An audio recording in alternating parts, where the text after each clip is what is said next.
తండ్రైన దేవునికి మొదటిగా కృతజ్ఞతాస్తులు చెల్లిస్తూ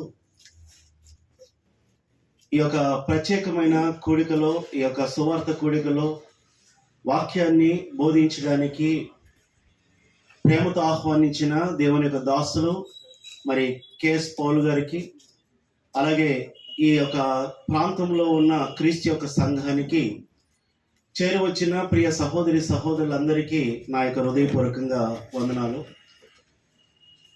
సువార్త ప్రకటన మరియు ఆత్మల రక్షణ విషయంలో సంఘముగా మన యొక్క బాధ్యత అనే అంశాన్ని గురించి కొన్ని ప్రాముఖ్యమైన విషయాలు మనం నేర్చుకోవడానికి ఈ సమయంలో ముందుకు కొనసాగుతాం.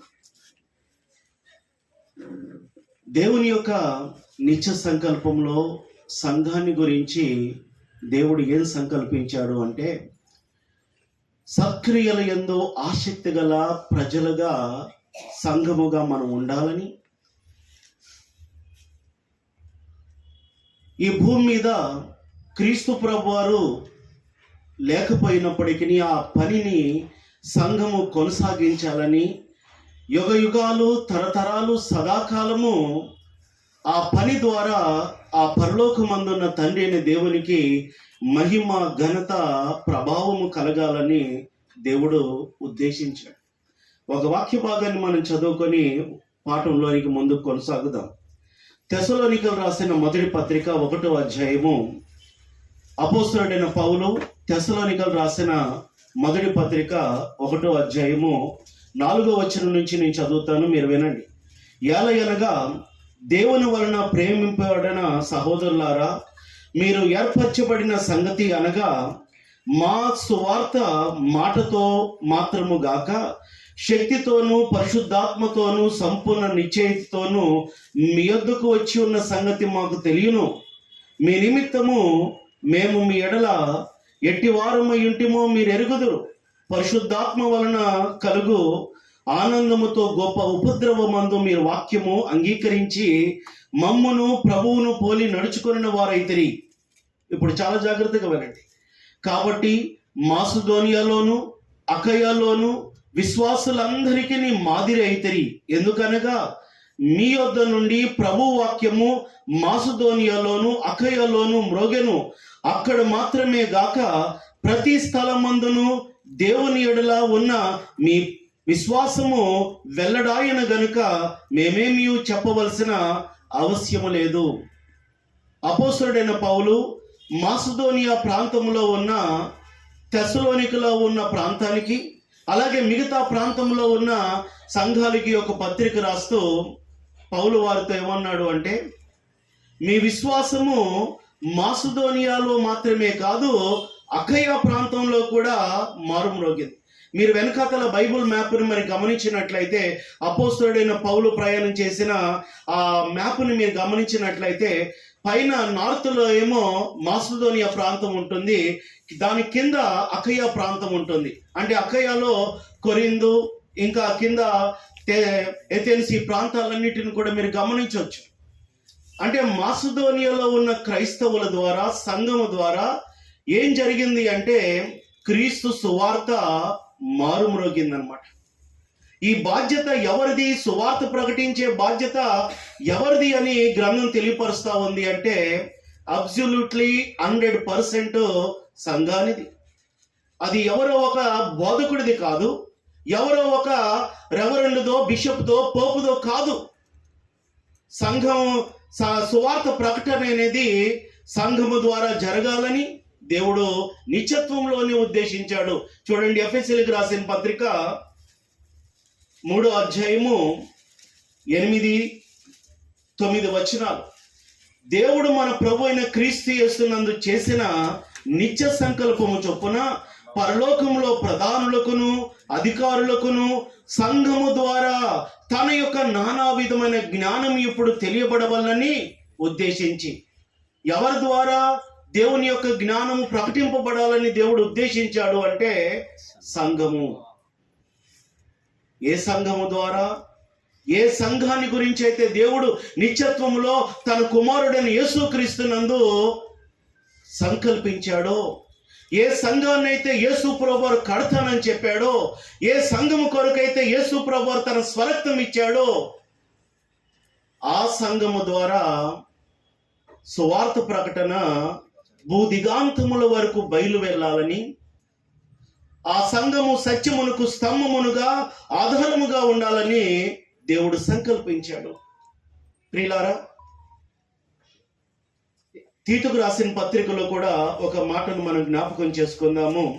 అపోస్తలుడైన పౌలు తీతుకు రాసిన పత్రిక 2వ అధ్యాయము 14వ వచనం చూడండి.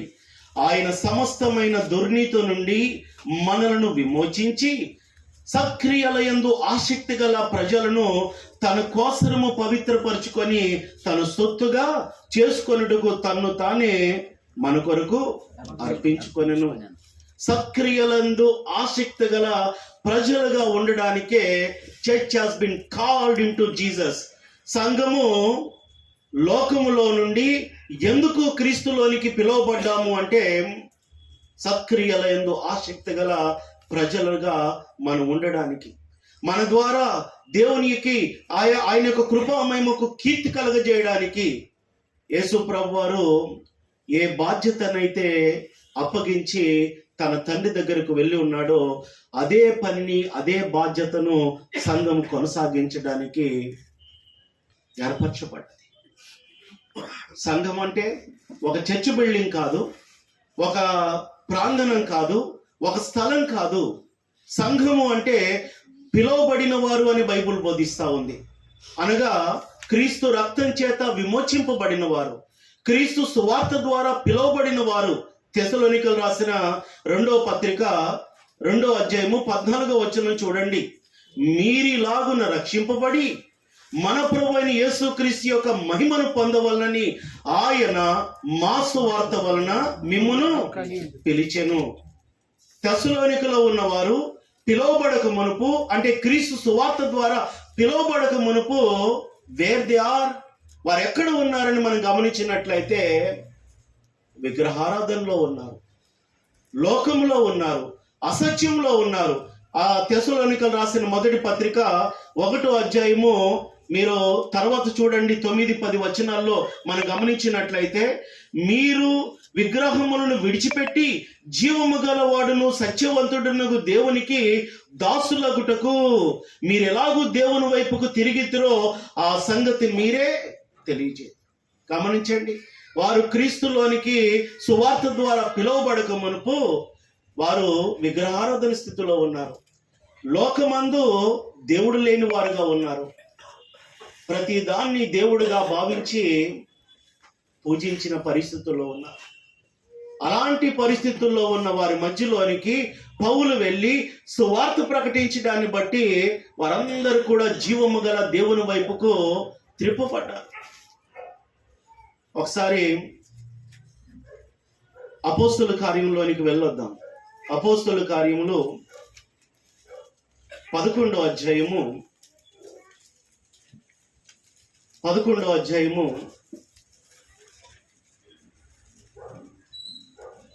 19వ వచనం నుంచి చూడండి. స్టెఫను విషయంలో కలిగిన శ్రమను బట్టి చెదిరిపోయిన యూదులకు తప్ప మరి ఎవరికి వాక్యము బోధింపక ఫినేకే, కుప్ర, అంతియోకయ ప్రదేశముల వరకు సంచరించిరి. కుప్రియులు కొందరును కురియనీయులు కొందరును వారిలో ఉండిరి. వీరు అంతియోకయకు వచ్చి గ్రీసు దేశపు వారితో మాట్లాడుచు ప్రభువైన యేసును గుర్చిన సువార్త ప్రకటించిరి. ఇప్పుడు చాలా జాగ్రత్తగా వినండి. ప్రభు హస్తము వారికి తోడై ఉండెను గనుక నమ్మిన వారు అనేకులు ప్రభువు తట్టు తిరిగిరి. యెరూషలేములో ఉన్న సంఘానికి హింస కలగడాన్ని బట్టి సంఘం ఏం చేయబడ్డారంటే అనేకమైన ప్రాంతాలకి చెదిరిపోయారు. ఎందుకు చెదిరిపోయారు? భయపడి చెదిరిపోయారా? అండర్ గ్రౌండ్ లోనికి వెళ్ళిపోయారా? ఎదురైన కష్టాలను బట్టి, స్టెఫను విషయంలో వారికి ఎదురైన హింసను బట్టి, కష్టాలను బట్టి వారు విశ్వాసంలో నుంచి తొలగిపోయారా?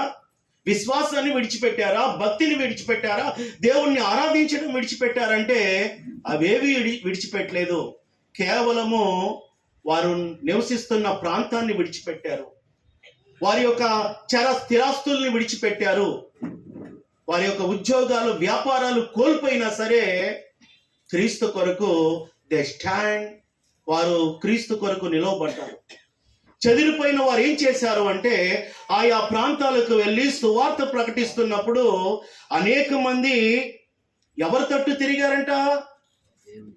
ప్రభువైన యేసు క్రీస్తు వారి వైపుకు తిరుపబడిరి, ప్రభు తట్టు తిరిగిరి అని ఇక్కడ మనం చూడొచ్చు. రక్షింపబడము అంటే ఏదో ఒక సంఘంలో చేర్చబడడం కాదు.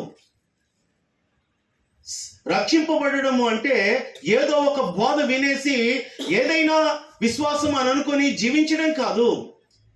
రక్షింపబడము అంటే క్రీస్తు బోధను విని విశ్వసించి ప్రభు తట్టుకు తిరగడమే రక్షింపబడడం అని బైబుల్ బోధిస్తా ఉంది. ఇంకొక మాటను మనం జ్ఞాపకం చేసుకుందాము. అపోస్తుల కార్యములు 6వ అధ్యాయము 7వ వచనం చూడండి. దేవుని వాక్యము ప్రబలమై శిష్యుల సంఖ్య యెరూషలేములో బహుగా విస్తరించెను, మరియు యాజకుల్లో అనేకులు విశ్వాసమునకు లోబడిరి. దేనికి లోబడ్డారంటమ్మా? ఎవరు లోబడ్డారు? యాజకులు. యాజకులు అంటే ఎవరు? ఇప్పుడు ఎలాగైతే మాలాంటి సేవకులు ఇక్కడ పుల్పిట్ మీద ఉండి వాక్యాన్ని బోధించే స్థితిలో ఉన్నారో, ఒకప్పుడు ధర్మశాస్త్రం ప్రకారంగా యాజకులు ఎవరు అంటే ఇశ్రాయేలులకు దేవునికి మధ్యవర్తులు. దైవ సంబంధమైన పనిని ఆ మందిరంలో, ప్రత్యక్ష గుడారంలో, లేదా సొలొమోను కట్టించిన దేవాలయంలో, లేదా హేరోదు కట్టించిన ఆ మందిరంలో పనిచేసేవారు. అన్నిత్యము దైవ సంబంధమైన చింతన కలిగి వాక్యాన్ని, ధర్మశాస్త్రాన్ని ఇతరులకు బోధిస్తున్నామని చెప్పేవారు. వారు దేనికి లోబడ్డారంట? They obeyed to the faith.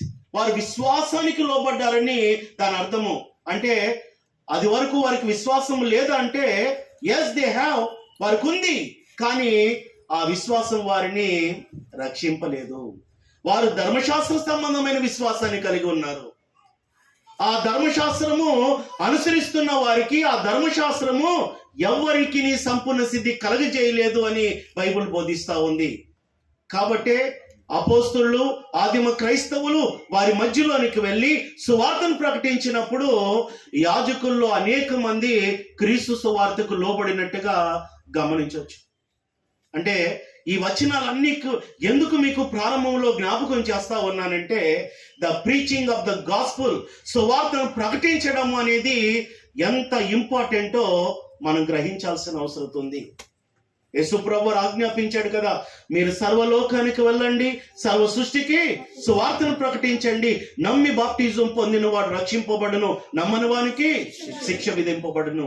This is the utmost important command to the church. సంఘానికి దేవుడు ఆజ్ఞాపించిన ప్రాథమికమైన గొప్ప ఆజ్ఞ. ఈ సంవత్సరంలో అంటే ఈ 2025లో మనలో చాలా మంది ఏదో ఒకటి సంపాదించి ఉంటారు, అవునా కదా? ఒక ఎగ్జాంపుల్ చూద్దాం. బ్రదర్, మీరు ఎవరైనా ఈ సంవత్సరంలో ఏం సంపాదించారు? మీరు ఉద్యోగంలో కానీ, వ్యాపారంలో కానీ, లేకపోతే ఏదైనా విషయాల్లో ఏదైనా సంపాదించుంటారా? ఏదో ఒకటి సంపాదించుంటాం కదా. బండో, కారో, లేకపోతే బంగారమో, లేకపోతే వెండో, ఇవన్నీ కూడా ఇప్పుడు హై కాస్ట్ కదా. వాటిని ఏదో కొంత మనం సంపాదించుంటాం. లేకపోతే ఇల్లు లేని వారు ఇల్లు సంపాదించుకొని ఉండొచ్చు, ఉద్యోగం లేని వారు ఉద్యోగం సంపాదించుకొని ఉండొచ్చు. అయితే మన ముందున్న క్వశ్చన్ ఏంటి అంటే ఈ 2025లో మనలో క్రైస్తవులుగా జీవిస్తున్న మనము ఎన్ని ఆత్మలను మనం సంపాదించాం? ఇక్కడ ఎవరైనా ఉన్నారా? సేవకులు కాని వారు, సంఘంగా ఉన్నవారు, ఇక్కడ విశ్వాసులుగా ఉన్నవారు ఎంతమంది అయితే ఉన్నారో మీలో ఎవరైనా ఒక్కరిని క్రీస్తులోనికి నడిపించిన వారు ఇక్కడ ఎంతమంది ఉన్నారు? చేతులు లేపండి. ఒక్కరు. అమ్మా, నా ప్రసంగం అయిపోయినాక మీకు బహుమానం ఇస్తాను. క్రీస్తులోనికి ఇద్దరు నడిపించిన వారు ఇక్కడ ఎవరైనా ఉన్నారా? ఇద్దరిని. నాకు వెనకాతలు కనిపించట్లేదు, సారీ. ఎవరైనా ఉన్నారా? ఉంటే వారికి కూడా బహుమానం ఇస్తాను. ఒక చేయలేసింది, థ్యాంక్ యూ. 3, 4, అమ్మో ఇంక అడగను నేను.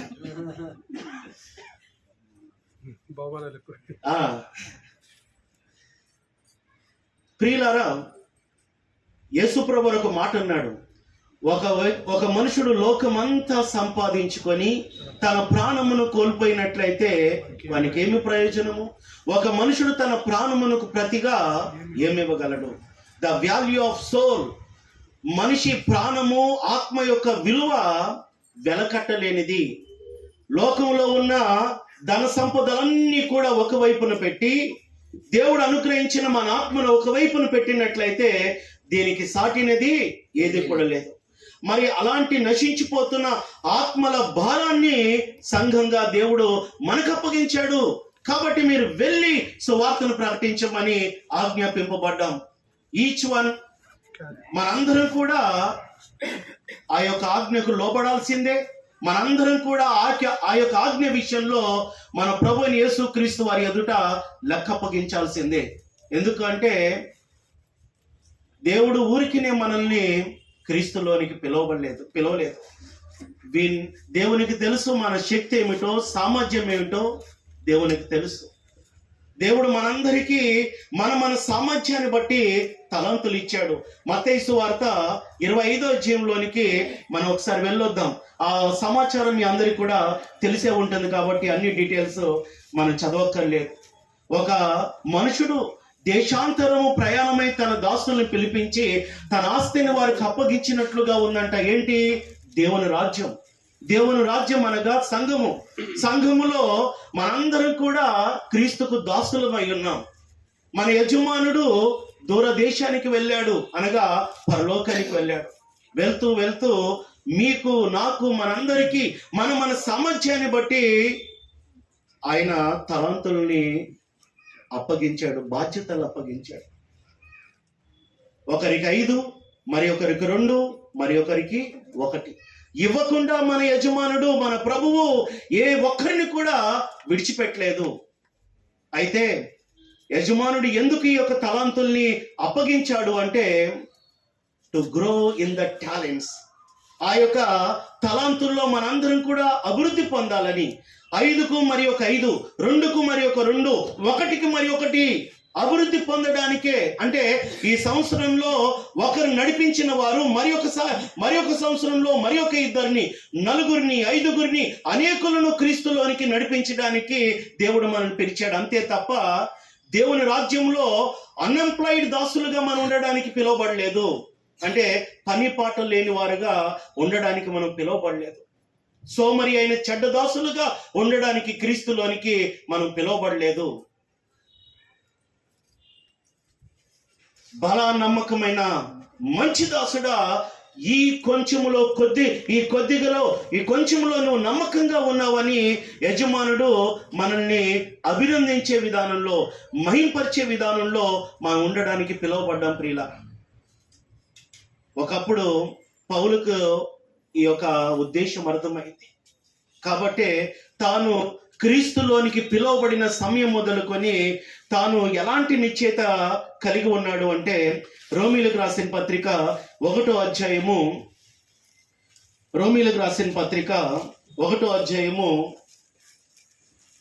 14వ వచనం చూడండి. గ్రీసు దేశస్థులు కాని వారికి, జ్ఞానులకు, మూఢులకు నేను రుణస్థుడను. పౌలు గారు ఎవరికి తాను రుణస్థుడని తెలియపరిచాడు? గ్రీసు దేశస్థులు కాని వారికి, జ్ఞానులకు, మూఢులకు నేను రుణస్థుడని చెప్పాడు. ఎందుకు పౌలు తాను రుణస్థుడని తెలియపరిచాడు? కారణం ఏంటి అంటే క్రీస్తు ప్రేమ నన్ను బలవంతం చేయించున్నదన్న. ఒకప్పుడు పౌలు సౌలుగా ఉన్న టైంలో ఈజ్ ఎ సిన్నర్, అనేక మందిని హత్య చేసిన వ్యక్తి. స్టెఫన్ లాంటి వ్యక్తి మరణించబడినప్పుడు ఆమోదించిన వ్యక్తుల్లో అతను ఒకడు. సంఘాన్ని అపరిమితముగా హింసించిన వ్యక్తి. అలాంటి స్థితిలో ఉన్న సౌలును దేవుడు పౌలుగా మార్చాడు. క్రీస్తు ప్రభువారు తనను ప్రేమించే క్రమంలో ఆ పరలోకాన్ని ఎలాగూ విడిచిపెట్టాడో, ఆ మహామహిమను ఎలాగూ విడిచిపెట్టాడో, తాను పరిశుద్ధుడుగా, నిర్దోషిగా, నిష్కల్మషుడుగా దేవుని సొత్తైన ప్రజగా ఉండే క్రమంలో యేసు ప్రభువారు తన ప్రాణాన్ని ఎలాగో అర్పించాడో ఇవన్నీ కూడా పౌలుని ఏం చేసేందంటే ఖాళీగా ఉండేటట్టు చేయలేదు. నా మటుకైతే బ్రతుకుట క్రీస్తే, చావైతే లాభము మేలు అన్నాడు. కాబట్టి నా వలనైనంత మటుకు సువార్త ప్రకటించుటకు సిద్ధముగా ఉన్నానని ఈ కమిటెడ్. అలాగే ఇక్కడ కూర్చున్న విశ్వాసుల్లో ఎంతమంది అయితే క్రీస్తు రక్తం చేత కడగబడిన మనలో ఎంతమంది అయితే ఉన్నామో అలాంటి కమిట్మెంట్ని మనం కలిగి ఉండాల్సిన అవసరం ఉంది. నా వలనైనంత మటుకు క్రీస్తు సువార్తను ప్రకటించడానికి నేను సిద్ధంగా ఉన్నానని మన నిశ్చయిత కలిగి ఉన్నాను. ఇఫ్ జీసస్ లవ్స్, క్రీస్తు యొక్క ప్రేమను నిన్ను మోటివేట్ చేసే విధానంలో ఉన్నట్లయితే, క్రీస్తు ప్రభువారు నిన్ను ప్రేమించే క్రమంలో ఆయన చేసిన త్యాగము, ఆయన చూపిన ప్రేమ, ఆయన చేసిన ఉపకారం కానీ నిజంగా నిన్ను ప్రేరేపించినట్లయితే నువ్వు ఆ ఒక్క తలంతు తీసుకున్న దాసుడుగా ఏ మాత్రం కూడా ఉండవు. 2కు 2, 5కు 5, 10కి 10 అన్నట్టుగా మన జీవితంలో ముందు కొనసాగడానికి నిశ్చయిత కలిగి ఉంటాం. చాలా మటుకు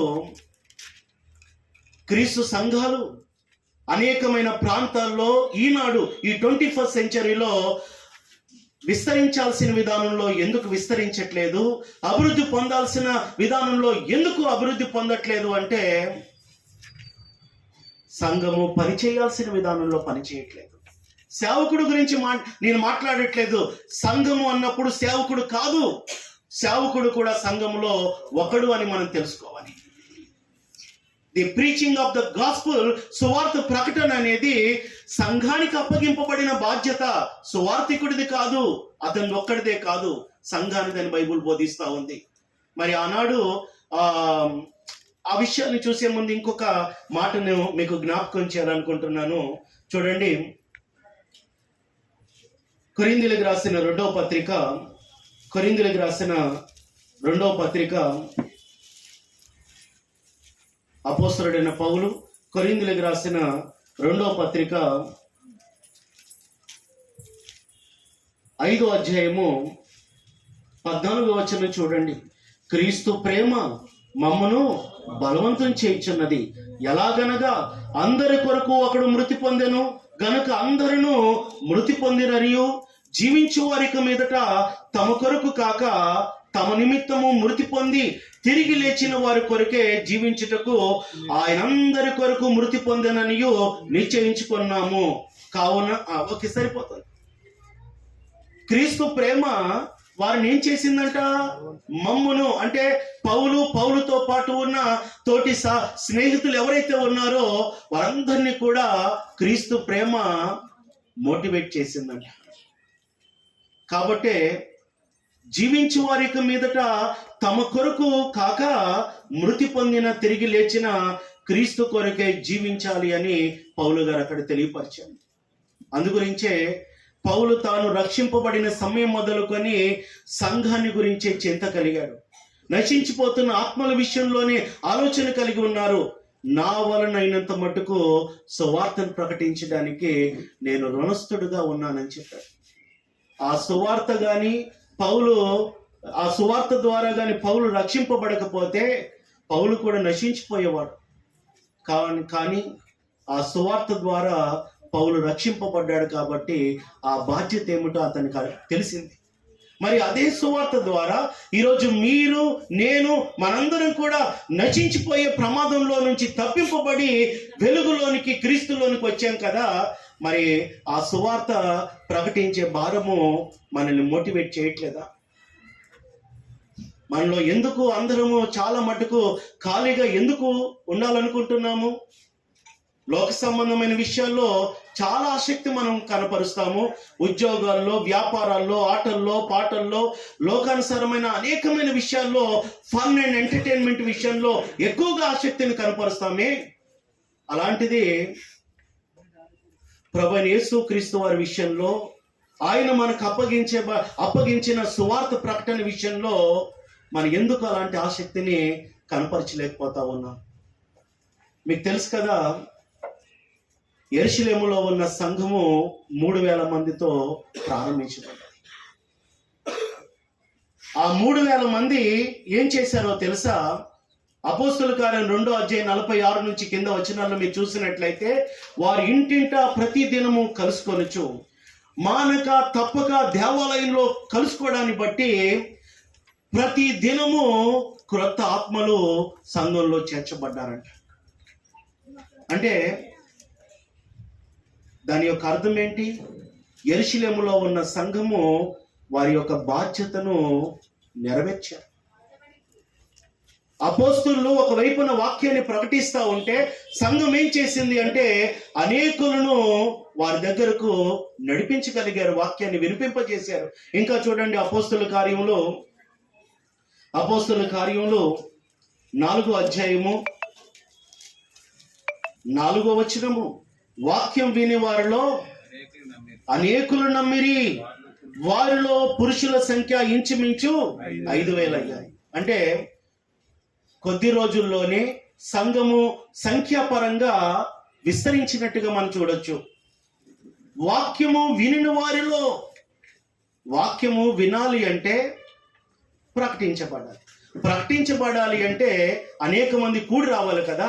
కూడి రావాలి అంటే మన బాధ్యత ఏంటి అంటే, ఇలాగో మరి శాంతినగర్ ప్రాంతంలో ఉన్న సంఘం ఎలాగైతే అనేకులను ఇక్కడ సమకరించారో, అనేకులను ఎలాగైతే ఇన్వైట్ చేశారో, సంఘముగా మన బాధ్యత ఏంటి అంటే in our day to day life అనేకుల యొద్దకు సువార్తను మనం తీసుకువెళ్లాల్సిన అవసరం ఉంది.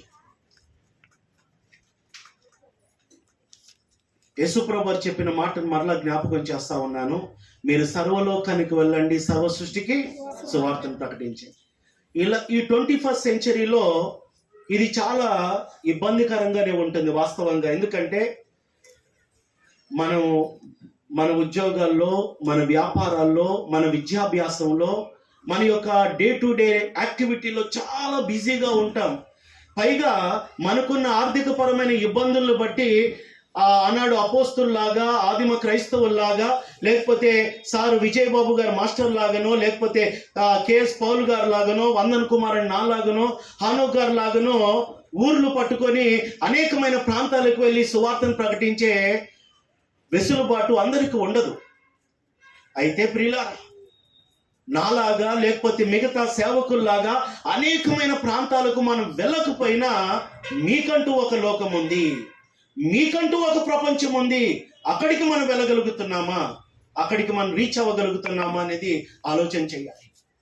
ఏంటి ఆ ప్రపంచము? మనకున్న లోకం ఏంటి అంటే మన కుటుంబము, మన స్నేహితులు, మన బంధువులు. ఒకరోజు అపోస్తుల కార్యం 10వ అధ్యాయంలో ఏం జరిగిందో ఆ సంఘటనను మనం అన్నిటినీ జ్ఞాపకం చేసుకోవట్లేదు, కానీ ఒక విషయాన్ని మీకు జ్ఞాపకం చేస్తాను.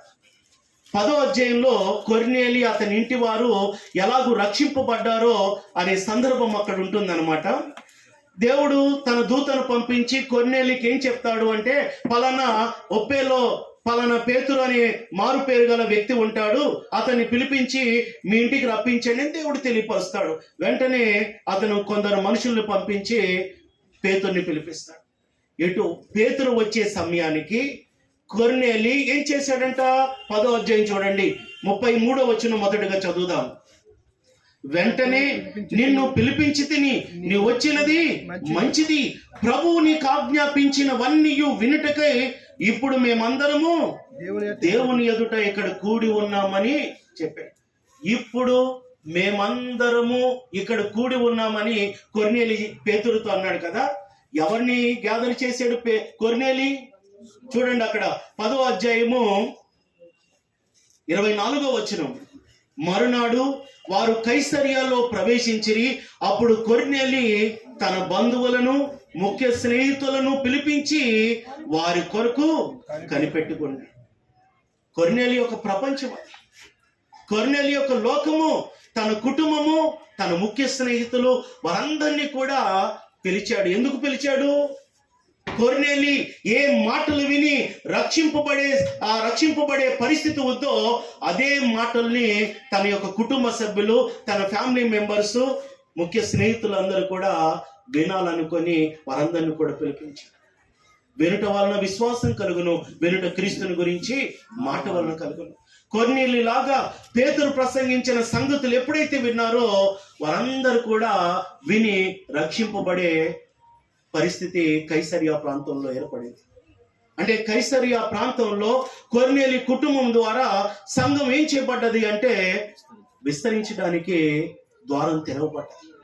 వన్ ఇండివిజువల్ ఫ్యామిలీ, ఒక్క కుటుంబము అనేకులను క్రీస్తులోనికి నడిపించడానికి వారంతగా ప్రయాసపడినప్పుడు ఇక్కడ మన ఈ శాంతినగర్ ప్రాంతంలో కానీ పరిసర ప్రాంతాల్లో కానీ ఉన్న మరి ఎన్నో క్రీస్తు యొక్క సంఘాలు ఒక్కొక్క కుటుంబము పరిచర్య చేసినట్లయితే ఎన్ని ఆత్మలను మనము క్రీస్తులోనికి నడిపించగలమో ఒకసారి ఆలోచించండి.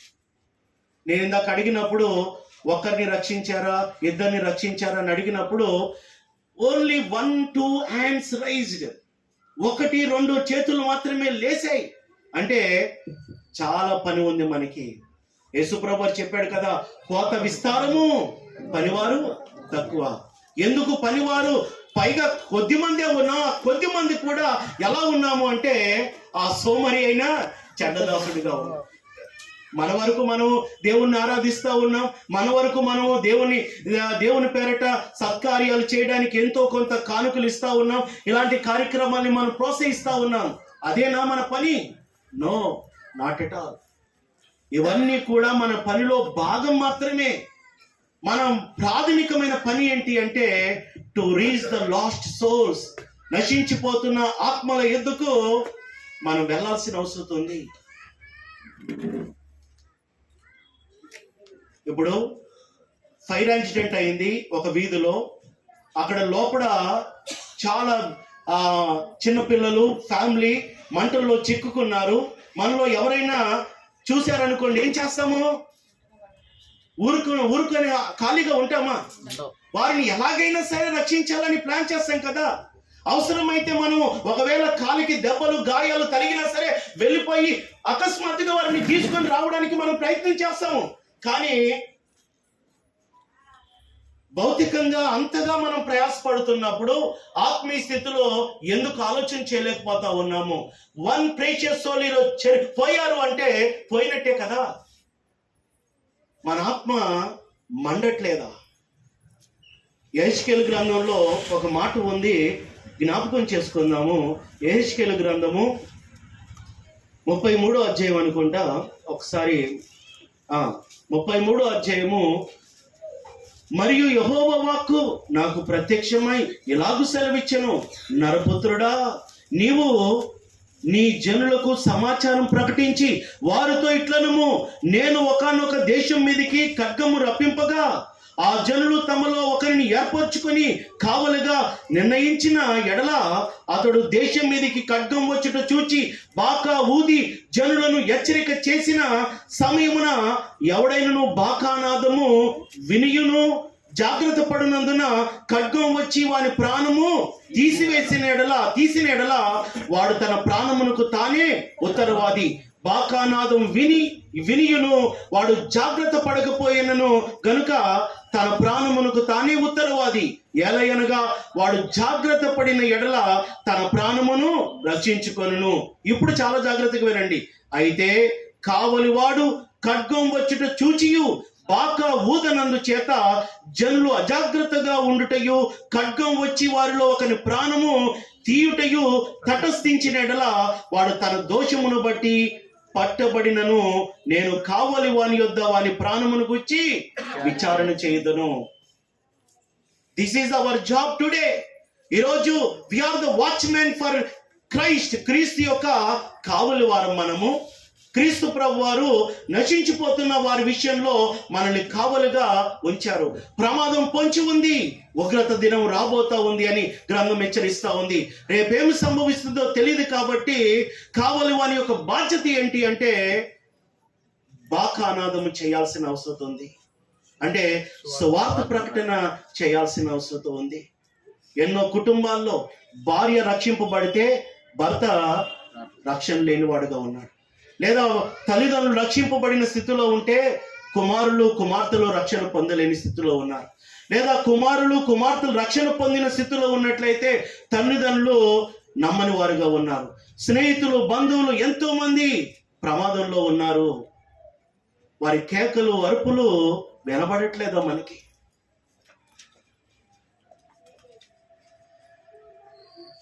కావలి వాడు ఖడ్గము దేశం మీదకి ఆపద వస్తుందని తెలుసుకున్నప్పటికీ చూసినప్పటికీ మరి బాకానాదము చేయకపోతే ఆ వ్యక్తులు ఎలాగో చనిపోతారు శత్రువుల చేతిలో చిక్కుకొని. కానీ దేవుడు ఎవరిని రెస్పాన్సిబుల్ చేస్తానన్నాడు, ఎవరిని అడుగుతానని చెప్పాడు? ఆ కావలి వాడిని. మరి ఈరోజు సత్యాన్ని ఎరిగిన మనము దాని ప్రకారంగా సువార్తను ప్రకటించకపోతే we are accountable to Jesus. ఒక రోజున క్రీస్తు న్యాయపీఠం ఎదుట మనం లెక్క అప్పగించాలి. ఆ సమయంలో మనము ఏమి లెక్క అప్పగిస్తాము? అయ్యా అని ఆ సోమరి అనే చెడ్డ దాసుడు, మీరు కఠినమైన యజమానునని నేను భయపడి నేను గొయ్యి తవ్వి నా ఆ యొక్క రుమాల్లో నేను ఒక తలాంతుని దాచిపెట్టాను, ఇదిగో మీరు తీసుకోండి అనేసి చెప్పడానికి ఆస్కారం ఉంటుంది అనుకుంటున్నారా? No, not at all. అతన్ని కాళ్ళు చేతులు కట్టి ఎలాగైతే అగ్నిగుండంలో పడేయాలనేసి యజమానుడు ఆజ్ఞాపించాడో పనిష్మెంట్ తప్ప ఇంకా ఏది కూడా ఉండదని మనం తెలుసుకోవాలి. కాబట్టి ప్రియులారా, యేసు ప్రభువారు ఈరోజు మనకందరికీ అంటే సంఘానికి గొప్ప బాధ్యత అప్పగించాడు, టు ప్రీచ్ ద వర్డ్. ఆయనైతే ఈరోజు లేడు ప్రకటించడానికి, అపోస్తులు అయితే లేరు వారు తమ పనిని తీసుకొని వెళ్ళడానికి. ఆదిమ క్రైస్తవులు వారి పని వారు చేశారు. ఈరోజు టర్న్ మనది, మనకు అప్పగించాడు. యేసు ప్రభువారు ఒకవేళ బ్రతికున్నట్లయితే ఈరోజు అంటే ఇక్కడ శరీరధారిగా ఉన్నట్లయితే ఆయన ఖాళీగా కూర్చునేవాడు కాదు. ఆయన ఏం చేశాడంట? 3.5 years నాన్ స్టాప్గా అనేకమైన ప్రాంతాలకు వెళ్ళి వాక్యాన్ని ప్రకటించారు. అనే రోగంతో పీడింపబడిన వారిని, దయ్యాలతో పీడింపబడిన వారిని అనేకులను ఆయన ఏం చేశారంటే స్వస్థపరుస్తూ మేలు చేయించు సంచరించాడంట. ఇంకా ఆయన ఏం చెప్పాడో తెలుసా? పగలున్నంత వరకు నన్ను పంపిన వాని చిత్తమును నెరవేర్చడమే నా పని అన్నాడు. ఆహారం అన్నాడు. చీకటి రాబోతా ఉంది అంటే we're closing to our death. ఎప్పుడు మన ఈ లోకాన్ని మనం విడిచిపెట్టి వెళ్తామో మనకు తెలియదు. ఎప్పుడు యేసు ప్రభు రాకడ రానయ్యిందో మనకు తెలియదు, అన్సర్టైన్. కాబట్టే దేవుడు మనకు సమయం ఇచ్చిన ఈ సమయంలోనే మన బాధ్యత ఏంటి అంటే సువార్తను ప్రకటించాలి, నశించిపోతున్న అనేక ఆత్మలను క్రీస్తులోనికి నడిపించాలి. పౌలు రక్షింపబడిన సమయం మొదలుకొని గమనించినట్లయితే అంతియోకయలో ఉన్న సంఘం తరపున పౌలు, బర్నబా, శీలా వీరందరూ కూడా అనేకమైన దేశాలకు వెళ్ళి సువార్తను ప్రకటించి వేలాది మందిని క్రీస్తులోనికి నడిపించారు. వారందరూ కూడా ఎవరి తట్టుకు తిరిగారు, ఏ సంఘంలో చేర్చబడ్డారని మనం గమనించినట్లయితే ఒకే ఒక సంఘము. యెరూషలేములో ఉన్నవారైనా, సమరయలో ఉన్నవారైనా, కైసరియలో ఉన్నవారైనా, అంతియోకయలో ఉన్నవారైనా, లేకపోతే మరి కుప్రాలో ఉన్నవారైనా, పంపులియాలో ఉన్నవారైనా, లేకపోతే ఆసియా ప్రాంతంలో, మాసిదోనియాలో, రోములో ఎక్కడ ఉన్నా సరే వారు సువార్తను విని బాప్టిజం పొందిన వారందరూ కూడా ఎక్కడికి చేర్చబడ్డారంటే ఒకే ఒక సంఘంలోనికి. అందుగురించే రోమిలికి రాసిన పత్రిక 16:16లో పౌలు గారు రాస్తూ ఒక మాట అన్నాడు, క్రీస్తు సంఘములన్నీ మీకు వందనము. ఎవరి సంఘాలు? రోమ్లో ఉన్నవారు రక్షింపబడిన వారు. ఎవరు సంబంధించిన వారు? కొరింథీలో రక్షింపబడిన వారు. ఎవరికి సంబంధించిన వారు? క్రీస్తుకు సంబంధించిన వారు. బాప్టిస్ట్ కాదు, సిఎస్ఐ కాదు, క్యాథలిక్ కాదు, లోకంలో మానవుడు ద్వారా స్థాపించిన ఏ సంఘానికి సంబంధించిన వారు కాదు. The church belong to Christ. క్రీస్తుకు సంబంధించింది అని బైబుల్ బోధిస్తా ఉంది. ఆ సంఘము యొక్క మిషన్ ఏంటి అంటే to preach the word of God. రెండవది సంఘం యొక్క బాధ్యత ఏంటి అంటే క్రీస్తు యొక్క గుణాతిశయములను ప్రచురించడం. అంటే లోకానికి యేసు ప్రభువు వారు ఎవరో తెలియదు, ఆ క్రీస్తును ఎలాగ కనపరచాలి అంటే సంఘమే బాధ్యత అన్నమాట. అందు గురించి పౌలు అన్నాడు, నేను క్రీస్తును పోలి నడుచుకున్న ప్రకారం మీరును నన్ను పోలి నడుచుకోండి. సంఘం యొక్క బాధ్యత ఏంటి అంటే యేసు ప్రభు వారి యొక్క స్వభావాన్ని లోకానికి కనపరచాలి. మనల్ని చూస్తే లోకంలో ఎవరు కనబడాలి అంటే యేసు ప్రభు వారు. ఇందాక దేవుని సేవకులు పౌలు గారు మొట్టమొదటి ప్రసంగంలో అదే చెప్పాడు. ఆ ప్రసంగంలోనికి నేను వెళ్ళట్లేదు, కానీ ఒక్క విషయాన్ని నేను జ్ఞాపకం చేస్తాను. క్రైస్తవుడు అంటే క్రీస్తు యొక్క మనస్సును కలిగిన వాడని బైబుల్ బోధిస్తూ ఉంది. ఫిలిప్పీలకు రాసిన పత్రిక 2:5 ప్రకారంగా క్రీస్తు యేసు కలిగిన ఈ మనస్సును మీరు అంటే ఎవరిని ఉద్దేశించి పౌలు గారు ఆ పత్రిక రాశాడు? ఫిలిప్పీలో ఉన్న సంఘము, అలాగే శాంతినగర్లో ఉన్న సంఘము, మియాపూర్లో లేకపోతే తిరువూరులో, ప్రతి ప్రాంతంలో ఉన్న సంఘము ఎవరి యొక్క మనసు కలిగి ఉండాలి అంటే ద మైండ్ ఆఫ్ క్రైస్ట్, క్రీస్తు యొక్క మనసు. ఇక్కడ క్రీస్తు యొక్క మనసు ఉన్నవారు ఎంతమంది ఉన్నారు? చేతులు లేపుతారా దయచేసి. క్రీస్తు యొక్క మనసు కలిగిన వారు నిజంగా ఉందో లేదో 2 టెస్టులు చేద్దాం, పరీక్షించుకుందాం. ఓకే, 2 టెస్టులు. యేసు ప్రభువారు కొండ మీద ప్రసంగంలో ఒక మాట అన్నాడు, నీ శత్రువును నిన్ను ప్రేమించిన వారిని ప్రేమించి నీ శత్రువుని ద్వేషించమని చెప్పబడిన మాట మీరు విన్నారు కదా. మత్తయి సువార్త 5:43 ఉంటుంది ఆ మాట. 43లో ఒక మాట ఏముంటుంది అంటే చూడండి, నీ పొరుగువాన్ని ప్రేమించి నీ శత్రువును ద్వేషించమని చెప్పబడిన మాట విన్నారు కదా. ఎక్కడ విన్నారు? ఆనాడు వారేమో ధర్మశాస్త్రంలో, ఈనాడు ఇక్కడ ఈ మాట ఎక్కడ వింటున్నామంటే ఇన్ ద వరల్డ్, లోకంలో, మన యొక్క అనుదిన జీవితంలో వింటున్నాం. అవును, మనకు నచ్చిన వారిని ప్రేమించాలి, గిట్టిన వారిని బురద జల్లాలి.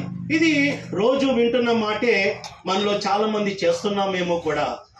అయితే యేసు ప్రభువు అన్నాడు, నేను చెప్పునదేమనగా మీరు మీ పరలోకమందున్న మీ తండ్రికి కుమారులై ఉండినట్లు లవ్ యువర్ ఎనిమీ, మీ శత్రువును ప్రేమించడి, మిమ్మల్ని హింసించే వరకు ప్రార్థన చేయుడి అన్నాడు.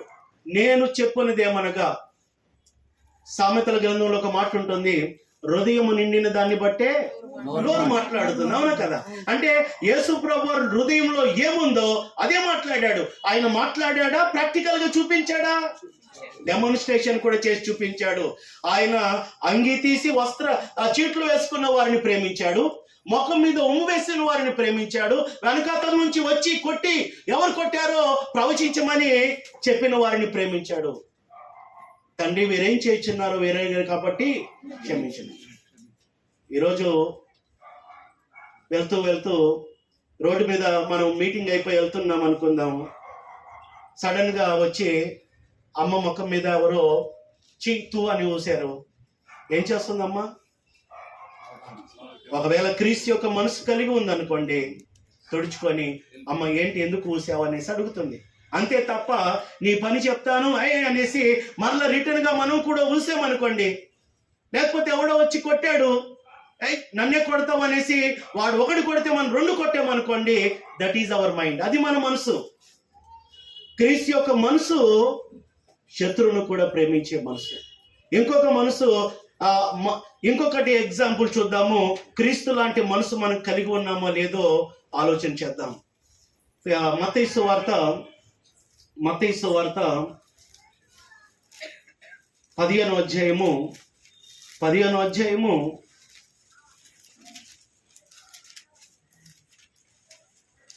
6వ వచనం నుంచి, మీరు మీ పారంపర్యాచారము నిమిత్తము దేవుని వాక్యము నిరర్ధకము చేయుచున్నారు. వేషధారులారా, ఈ ప్రజలు తమ పెదవులతో నన్ను గనుపరచుదురు గాని వారి హృదయము నాకు దూరముగా ఉన్నది. మనుషులు కల్పించిన పద్ధతులు దైవోపదేశములను బోధించుచు వారు నన్ను వ్యర్థముగా ఆరాధించురనని యెషయా మిమ్మును గూర్చి ప్రవచించిన మాట సరియే కదా. యేసు ప్రభువు యొక్క మనసు పారంపర్య ఆచారాల విషయంలో ఎలాంటిదో అలాంటి మనసు కలిగిన వాడే క్రైస్తవుడు అండి. యేసు ప్రభు వారు పెద్దల పారంపర్య ఆచారాలను ఏం చేశాడు? నిరాకరించాడు. దేవుని చిత్తానికి లోబడ్డాడు తప్ప మనుషుడు కల్పించిన సాంప్రదాయాలకు ఆయన లోబడలేదు. మరి క్రైస్తవులం అని చెప్పుకుంటూ మనుషులు కల్పించిన పద్ధతులను సాంప్రదాయాలను ఆచరించినట్లయితే దే ఆర్ నాట్ క్రిస్టియన్స్, వారు క్రైస్తవులు కాదు అని మనం తెలుసుకోవాలి. క్రైస్తవుడు క్రీస్తు యొక్క మనసును కలిగి ఉంటాడు. క్రీస్తు యొక్క మనసు తండ్రి యొక్క చిత్తానికి ఎలాగైతే లోబడిందో అలాగే క్రైస్తవుని యొక్క మనసు క్రీస్తు బోధకు మరణం పొందినంతగా లోబడేవాడుగా ఉండేవాడే క్రైస్తవుడు. కల్పింపబడిన అనేకమైన బోధలకు అటు ఇటు తిరిగేవాడు క్రైస్తవుడు కాదు. ఏదైనా సంఘము అని అనుకునేవాడు క్రైస్తవుడు కాదు. ఏదైనా విశ్వాసమే, ఏదైనా బోధనే అనుకునేవాడు కూడా కాదు. క్రీస్తు బోధ యందు నిలిచిన వాడే క్రైస్తవుడు. అందుగురించే పౌలు అంటాడు, నేను మాసిదోనియాకు వెళ్ళుచుండగా మరి అబద్ధ బోధను బోధించే వారి విషయంలో నువ్వు జాగ్రత్తగా ఉండని తిమోతికి ఆజ్ఞాపిస్తాడు. అలాగే గలతీయులకు రాసిన పత్రిక 1:6 కూడా పౌలు ఏమంటాడంటే, మీరు ఇంత త్వరగా భిన్నమైన బోధ తట్టుకు తిరిగిపోవట నాకు ఆశ్చర్యమగుచున్నదని అక్కడ అంటాడు. అంటే క్రీస్తు బోధను విడిచి భిన్నమైన బోధల వైపు, సాంప్రదాయాల వైపు విడిచి తిరిగినట్లయితే దే ఆర్ నాట్ క్రిస్టియన్స్, వారు క్రైస్తవులు కాదు. క్రైస్తవుడు క్రీస్తు బోధ యందు నిలిచిన వాడుగా ఉంటాడు అని గ్రంథం హెచ్చరిస్తూ ఉంది. ప్రియులారా, ఆఖరిగా కొన్ని మాటలు చెప్పి నేను ముగిస్తాను. సమూయేలు 2వ గ్రంథము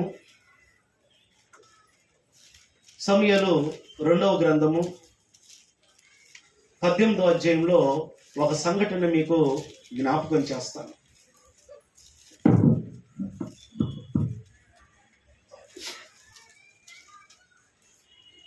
క్రీస్తుకు పూర్వము సుమారు దాదాపుగా 1000 సంవత్సరాల క్రితము జరిగిన సంఘటన. దావీదుకు తన కుమారుడైన అబ్షాలోముకు మధ్య ఒకరోజు యుద్ధం ఏర్పడుతుంది.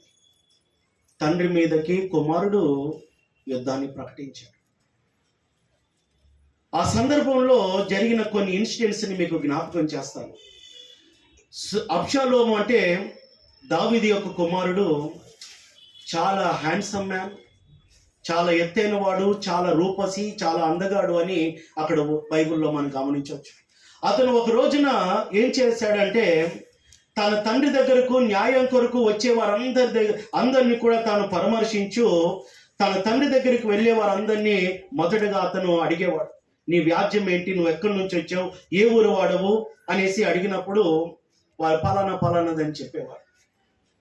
అయితే అతను వారందరితో ఏమనేవాడంటే, నీ వ్యాజ్యము సరిగాను న్యాయముగాను ఉన్నది కానీ దాన్ని విచారించుటకు నియమింపబడిన వాడు రాజు దగ్గర, అంటే వాళ్ళ డాడీ దగ్గర ఎవ్వరు లేరు అని చెప్తూ అందరినీ కూడా, ఇశ్రాయేల్ ప్రజలందరినీ కూడా ఏం చేశాడంటే తన వైపుకు లాక్కోవడానికి ప్రయత్నం చేశాడు. అతను సక్సెస్ కూడా అయ్యాడు. అంటే అతని ప్రీచింగ్ అంతా ఎంత తీయదిగా, ఎంత కన్నింగ్గా ఉందో దీన్ని బట్టి ఆలోచన చేయొచ్చు అనమాట. అతను మాటలకు అనేక మంది అట్రాక్ట్ అయ్యి అతని వైపుకు వెళ్ళిపోయారు. ఈరోజు నిజంగా ఇదే పనిని, సత్యాన్ని బోధించే సేవకులుగా అలాగే విశ్వాసులుగా మనందరి యొక్క బాధ్యత ఉన్నట్లయితే అనేకులను ప్రభువు తట్టు నడిపించగలం.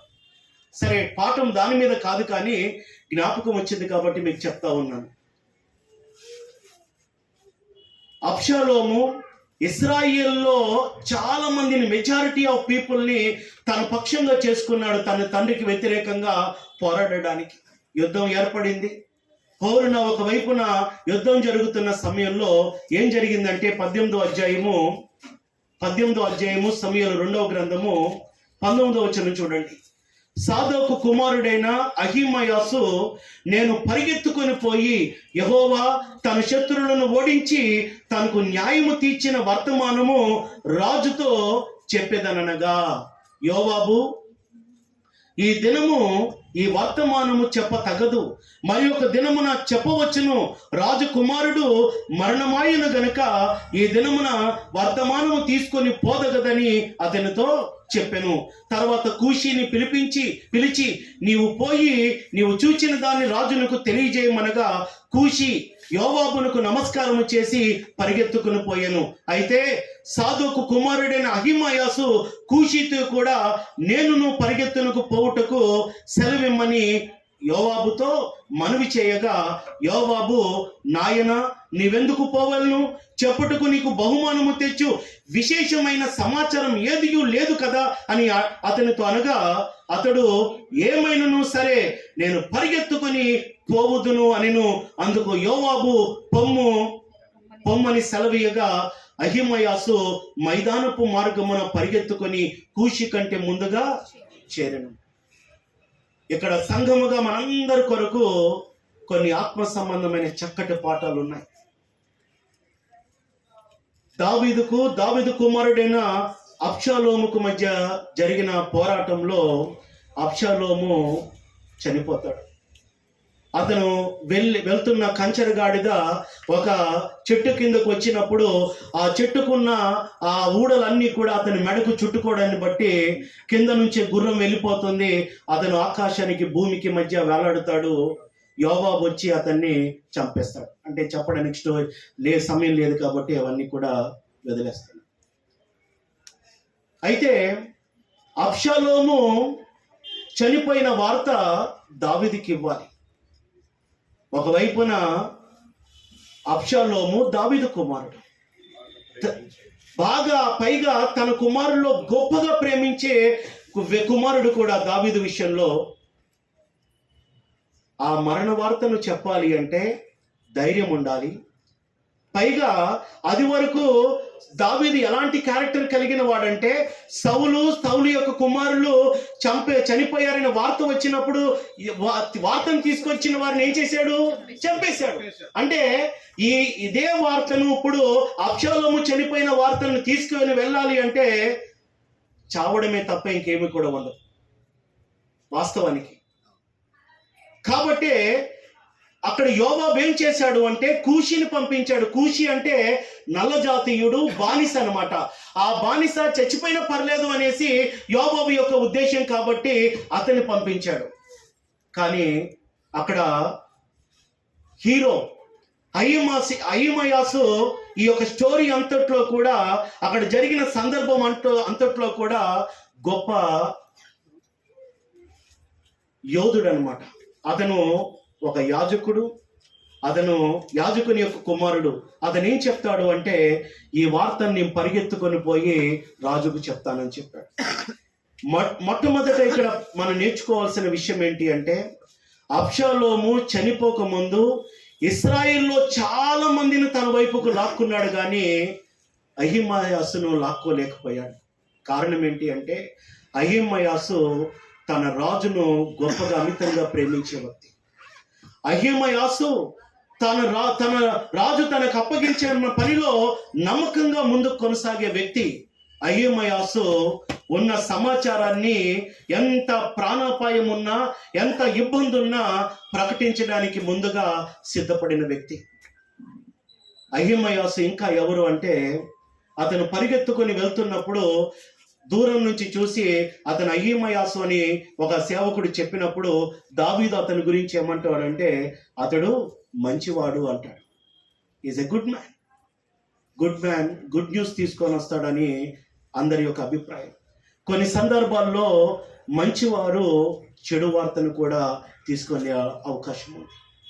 ప్రియులారా, ఇక్కడ చదివిన ఈ వాక్య భాగం ద్వారా మనం ఆలోచన చేయాల్సిన విషయం ఏంటి అంటే, మన ప్రభువు, మన రాజు యేసుక్రీస్తు వారు, ఆయనకు మనం నమ్మకమైన దాసులుగా, పనివారుగా ఉండడానికి వీఆర్ కాల్డ్ అవుట్. ఈరోజు ఆ రాజు పక్షంగా అనేకులకు సువార్తను ప్రకటించే బాధ్యత మనకు అప్పగించబడ్డది. ఈ పనిలో కష్టాలు ఉండొచ్చు, శ్రమలు ఉండొచ్చు, వ్యతిరేకత ఉండొచ్చు, అవమానం ఉండొచ్చు, ఆఖరికి ప్రాణం కూడా పోవచ్చు. అయితే అహిమయాసు ఎలాంటి నిర్ణయాన్ని కలిగి ఉన్నాడో, నిశ్చయిత కలిగి ఉన్నాడో, ఈ వార్తను రాజుకు అందజేయాలి అని, అలాగే మనం కూడా నశించిపోతున్న ఆత్మల యొద్దకు ఈ క్రీస్తు సువార్తను మనం ప్రకటించాల్సిన బాధ్యత మన మీద ఉంది అని గ్రంథము హెచ్చరిస్తూ ఉంది ప్రియులారా. పౌలు గారు ఒక మాట చెప్పాడు, నేను మంచి పోరాటము పోరాడి తిని నా పరుగు కడముట్టించి తిని విశ్వాసము కాపాడుకోండి. రేపొద్దున్న మనం రేపు క్రీస్తు న్యాయపీఠం ఎదుట బలానమ్మకమైన మంచి దాసుడని ఏదైనా మనం అనిపించుకోవాలి అనుకున్నట్లయితే కొన్ని ఆత్మలైనా క్రీస్తులోనికి నడిపించేవారుగా ఉండాలని మిమ్మల్ని అందరినీ కూడా ప్రోత్సహిస్తూ నన్ను నేను హెచ్చరించుకుంటూ మీ అందరికీ వందనాలు. Thank you.